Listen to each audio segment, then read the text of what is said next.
يا أيها الذين آمنوا إذا نودي للصلاة من يوم الجمعة فاسعوا إلى ذكر الله وذروا البيع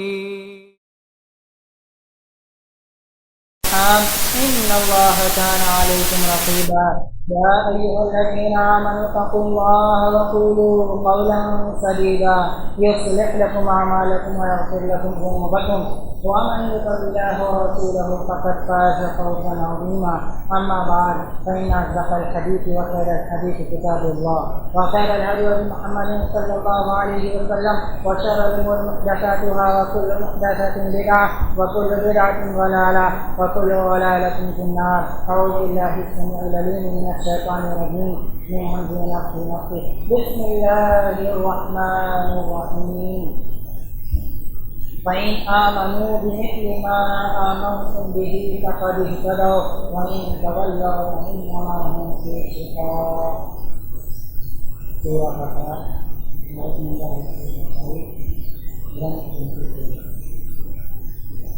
وقال النبي صلى الله عليه وسلم لا تسبوا أصحابي.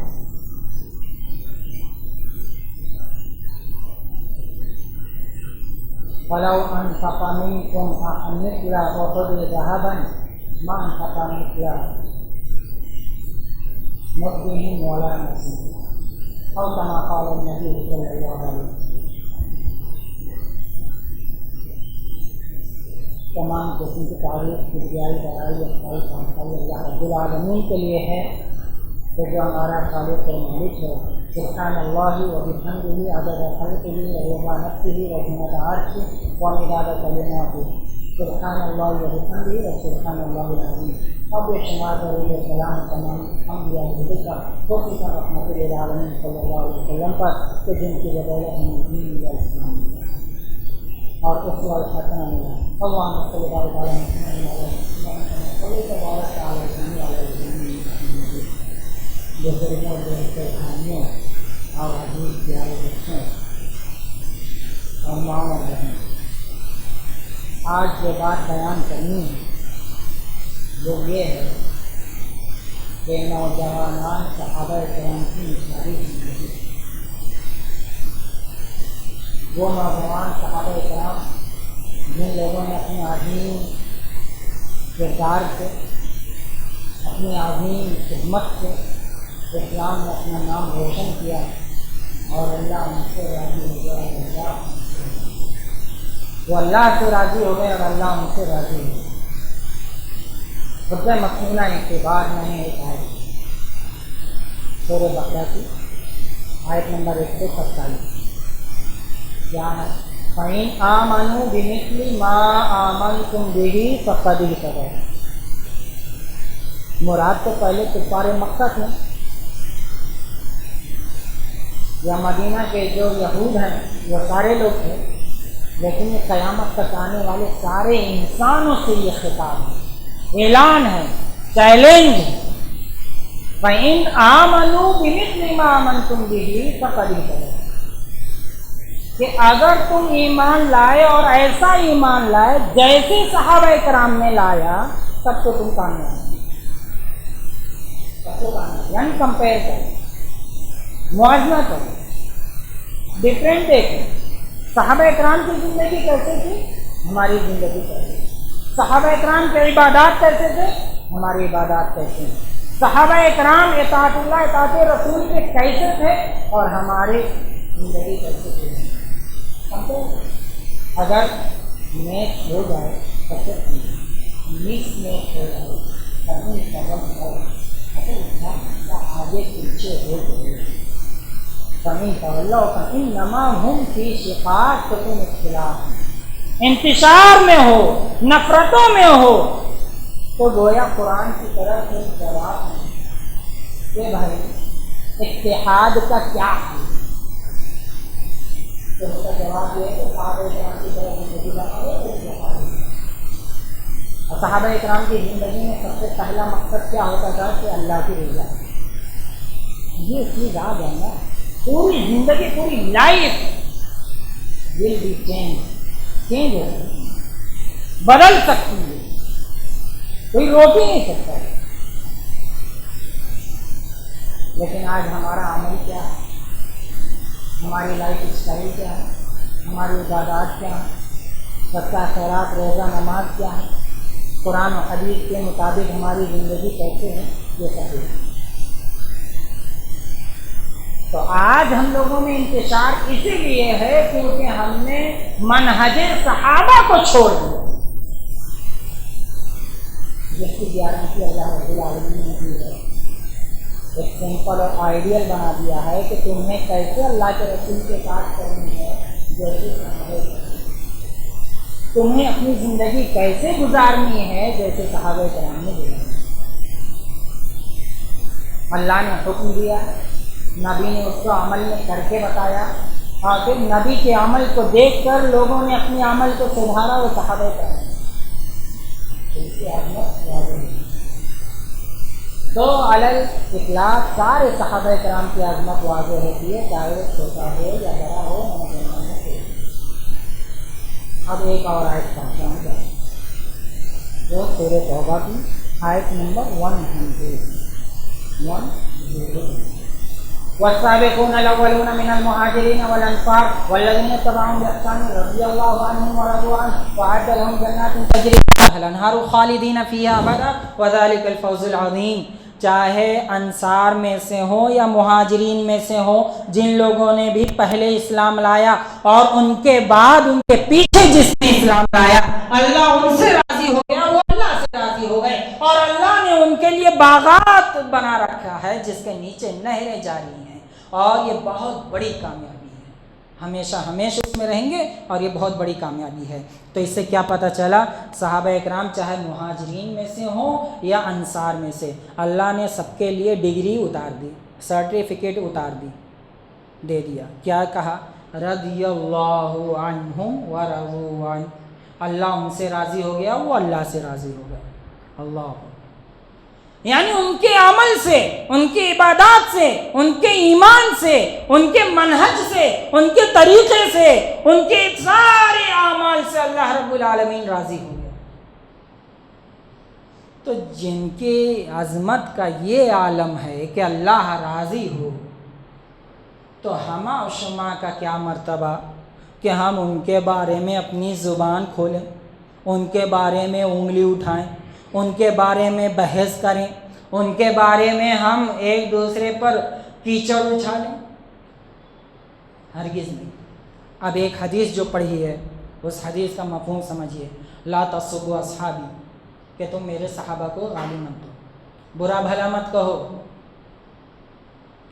اگر تم میں سے کوئی احد پہاڑ کے برابر بھی خرچ کر دے تو ان کے ایک مد یا اس کا آدھا، ایک مد یعنی یہ دونوں ہاتھ پھیلا کے یہ ایک مد ہو، یا اس کا آدھا، جتنا انہوں نے صدقہ کیا ہے پھر بھی نہیں پہنچ سکتے۔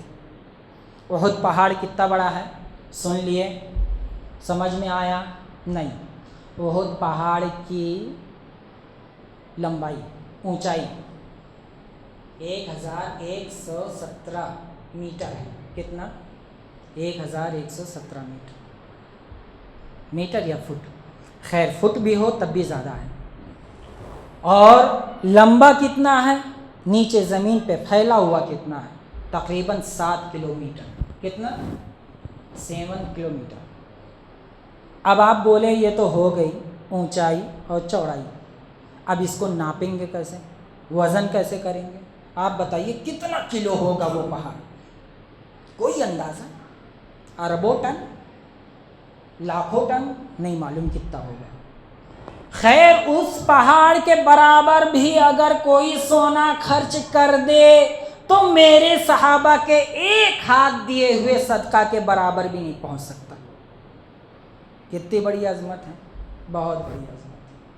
اور اس کی عظمت کی اب کچھ واقعات سنیں۔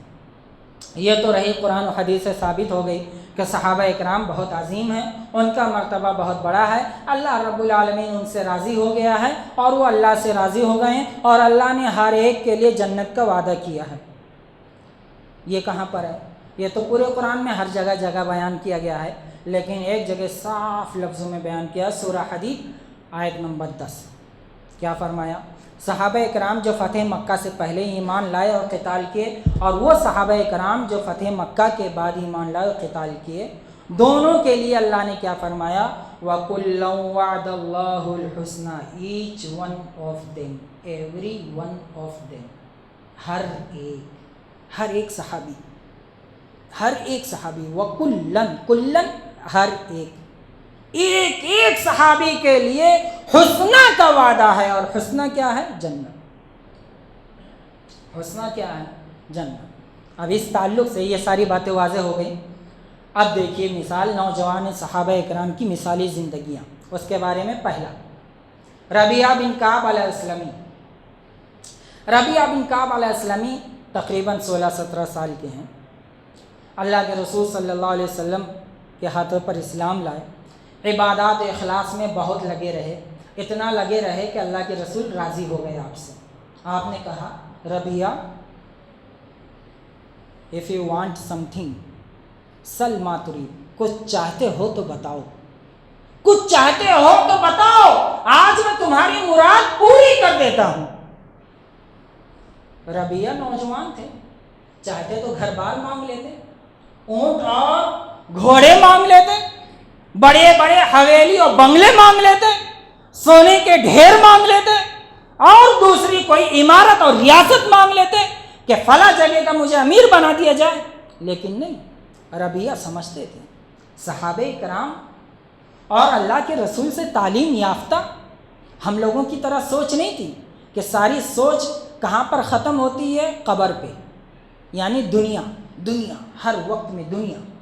اب ربیعہ بن کعب سے جب پوچھا کہ مانگو جو کچھ چاہتے ہو، تو ربیعہ نے کیا جواب دیا؟ تاریخ میں لکھا جانے والا جواب دیا، کہا اسألک مرافقۃ فی الجنہ، اے اللہ کے رسول صلی اللہ علیہ وسلم، میں تو بس جنت میں آپ کا ساتھ چاہتا ہوں، مجھے دنیا کی کوئی خواہش نہیں، دولت کی کوئی خواہش نہیں، عزت اور شہرت کی کوئی خواہش نہیں۔ چاہتے تو نوجوان لڑکی مانگتے کہ میں ابھی بیچلر ہوں، مجھے ضرورت ہے ایک خوبصورت لڑکی کے لیے، آپ حکم کرتے ہیں تو کوئی نہ کوئی رشتہ اچھے سے اچھا آ جاتا ہے، لیکن آپ نے کہا نہیں، یہ ساری چیز فانی ہے، فنا ہونے والی ہے۔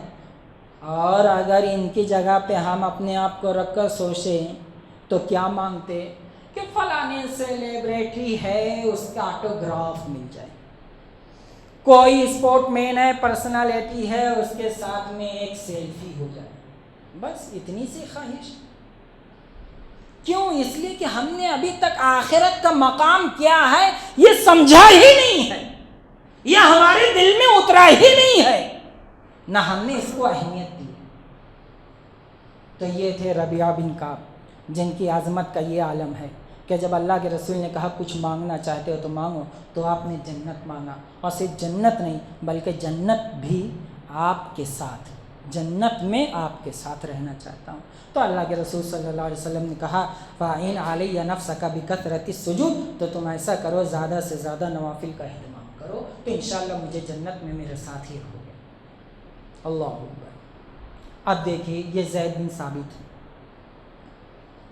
جب یہ اسلام لے اللہ کے رسول صلی اللہ علیہ وسلم مکہ سے مدینہ آئے تو اللہ کے رسول صلی اللہ علیہ وسلم کے پاس ان کی والدہ ان کو لے کر آتی ہیں۔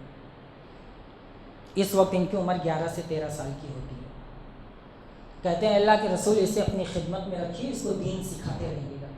زید بن ثابت اتنے محنتی، اتنے لگن اور اتنے شوق سے پڑھنے لکھنے والے کہ فوراً وہ اچھا مقام پا لیتے ہیں، کاتبین وحی میں شمار ہوتے ہیں، یعنی آسمان سے کوئی آیت اتری، اس آیت کو لکھنا ہے چمڑے پر، لکڑی پر، پتھر پر، کپڑے پر، مختلف جگہوں پہ، تو کاتبین وحی اس آیت کو لکھنے والے زید بن ثابت بھی ہیں۔ پوری ٹیم ہوتی ہے، ایک زید بن ثابت بھی ہیں جن کی عمر بہت چھوٹی ہے، لیکن اتنا عظیم مرتبہ مل گیا۔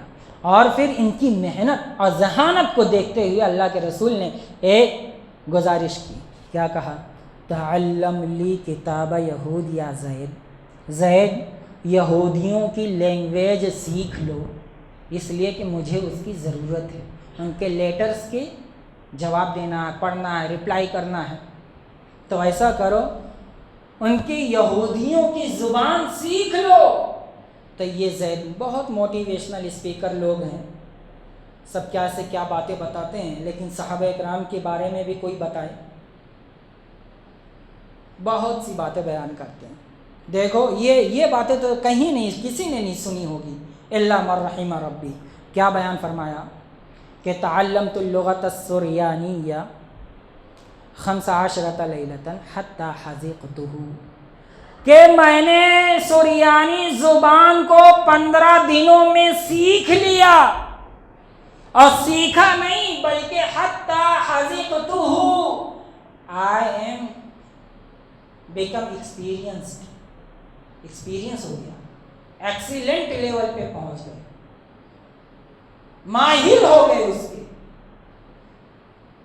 جو اللہ کے رسول صلی اللہ علیہ وسلم نے حکم دیا تھا وہ کتنے دنوں میں کرا؟ 15 دنوں میں سریانی زبان کو سیکھ لیا۔ اور پھر اللہ کے رسول صلی اللہ علیہ وسلم یہودیوں کی طرف سے کوئی لیٹر آتا تو اس کو پڑھ کے آپ کو سناتا، یا کوئی جواب دینا ہوتا تو میں وہ جواب لکھ کر آپ کی طرف سے دیتا۔ اتنا عظیم مرتبہ۔ اور یہی زید بن ثابت، عمر ابھی بہت نہیں ہوئی ہے، نوجوان ہیں، ابو بکر صدیق رضی اللہ تعالی عنہ قرآن چاہتے ہیں کہ ایک دفتر میں جمع ہو جائے، ابھی تک قرآن کہاں ہے؟ کپڑوں پر ہے، چمڑوں پر ہے، لکڑیوں پر ہے، پتھروں پر ہے، پتوں پر ہے، چھالوں پر ہے، مختلف جگہیں ہیں، لیکن چاہتے ہیں کہ قرآن ایک جگہ ہو جائے۔ اس کے لیے ٹیم بنائی جاتی ہے، اس ٹیم میں ایک زید بن ثابت ہے، اور کیا کہتے ہیں؟ انک رجل شاب عاقل، زید بن ثابت تم ایک بہت بہادر اور جری اور عقل مند ہو، اس لیے کہ تمہاری عقل مندی کا ثبوت رسول محترم صلی اللہ علیہ وسلم نے دیا ہے، اس لیے ہم تمہیں یہ ذمہ داری دیتے ہیں کہ قرآن کو ایک دفتر میں جمع کرنا ہے۔ تو آپ کیا بیان فرماتے ہیں کہ اگر مجھ کو پہاڑ اٹھانے کا حکم دیا جاتا کہ یہ پہاڑ اٹھا کے یہاں سے وہاں تک رکھ دو، یہ آسان ہوتا، لیکن جو ذمہ داری دی گئی تھی وہ بہت بڑی تھی۔ لوگوں کے سینوں میں چھالوں پر، پتھروں پر، لکڑیوں پر، پتوں پر، کپڑوں پر، اور نہ جانے کہاں کہاں پر قرآن کی آیاتیں لکھی ہیں، ان سب کو ایک جگہ جمع کرنا۔ تو آپ نے کیا، بہت محنت اور مشقت کا یہ ثبوت ہے۔ اور صرف یہی نہیں بلکہ آپ نے فرمایا اعلمہم بالفرائض، کہ میری امت میں سب سے زیادہ میراث کا علم رکھنے والا، جائیداد کی تقسیمات کا علم رکھنے والا زید بن ثابت ہے، لہذا اس مسئلے میں ان سے رجوع کیا جائے۔ معاذ بن جبل حلال و حرام کو سب سے زیادہ جاننے والے ہیں، حلال و حرام کے مسئلے کو ان سے پوچھا جائے۔ علی بن ابی طالب رضی اللہ تعالی عنہ یہ فتاوے اور کوئی بھی مسئلے دین کی روشنی میں حل کرنا سب سے زیادہ جانتے ہیں، اس لیے ان سے وہ فتویٰ اور مسئلہ پوچھا جائے۔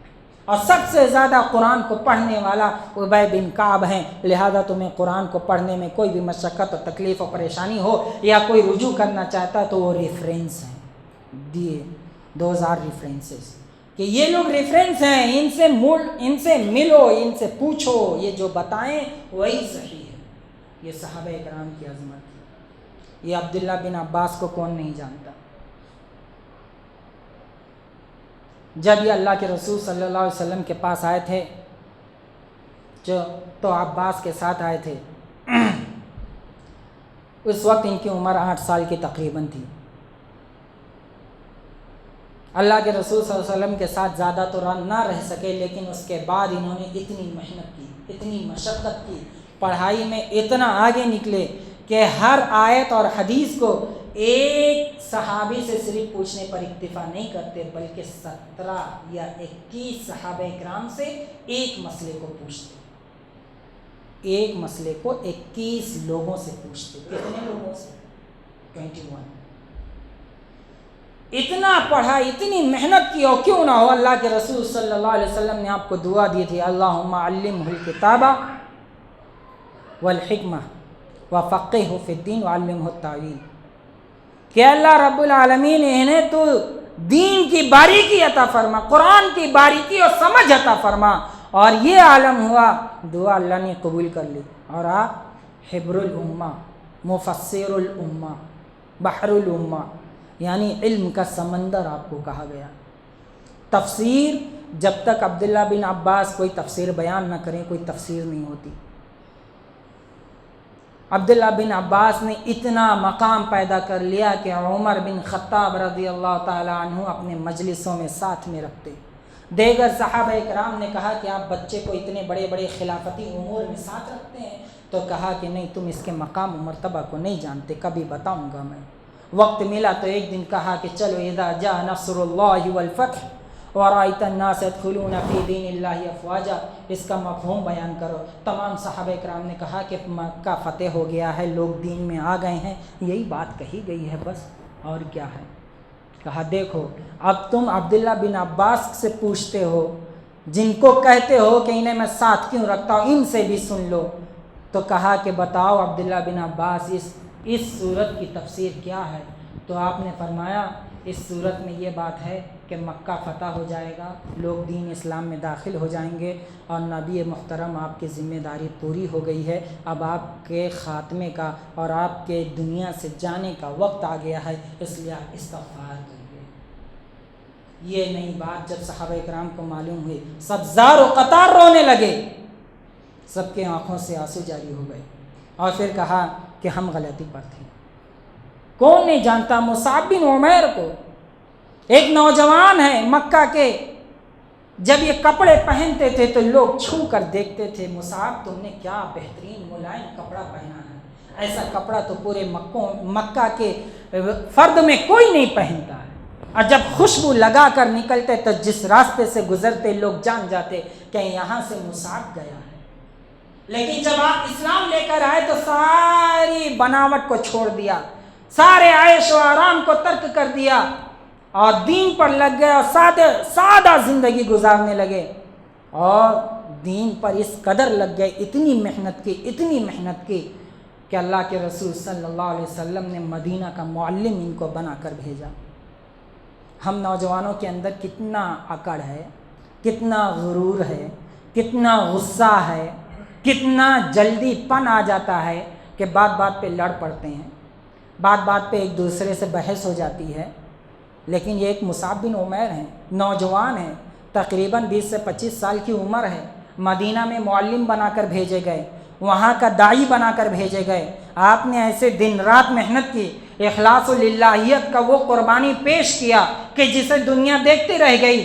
آپ کی ہجرت سے پہلے لوگ وہاں پر مسلمان ہو گئے، پورا مدینہ مسلمان ہو گیا، اور جن لوگوں نے اللہ کے رسول کو پناہ دی وہ مدینہ والے تھے۔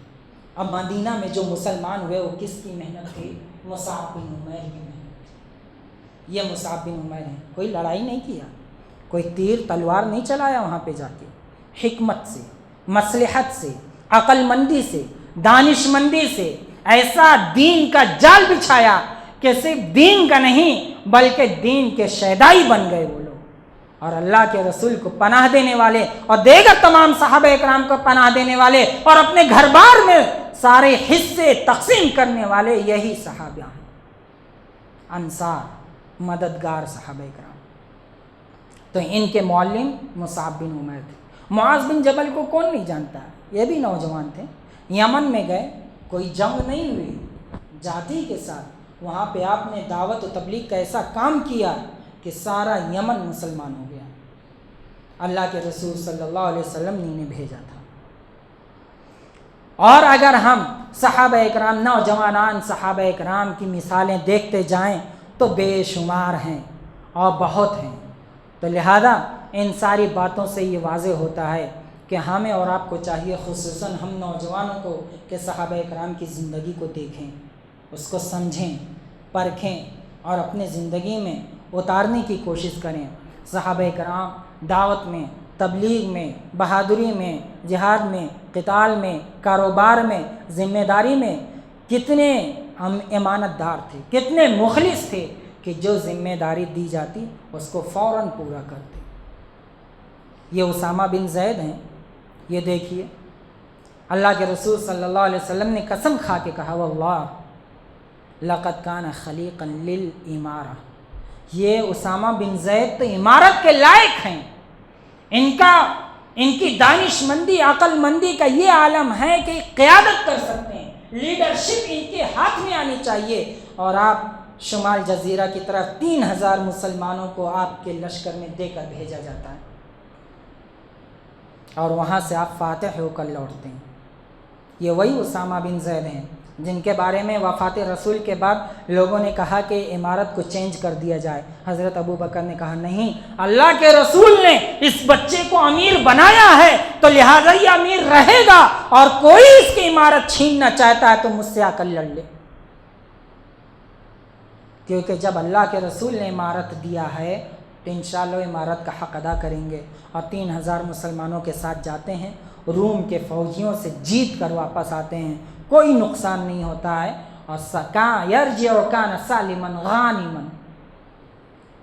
کہ سالم و غانم بغیر کسی نقصان کے اور غنیمت مال غنیمت لے کر لوٹتے ہیں۔ تو یہ عظیم صحابہ اکرام کے وہ واقعات تھے جن کی مثالی زندگیاں ہم اور آپ کے لیے عبرت ہیں، نصیحت ہیں۔ آخر میں دعا کہ اللہ ہمیں نیک عمل پر چلنے کی توفیق عطا فرمائے، اور صحابہ اکرام کے زندگیوں پر عمل کرنے کی توفیق عطا فرمائے، آمین۔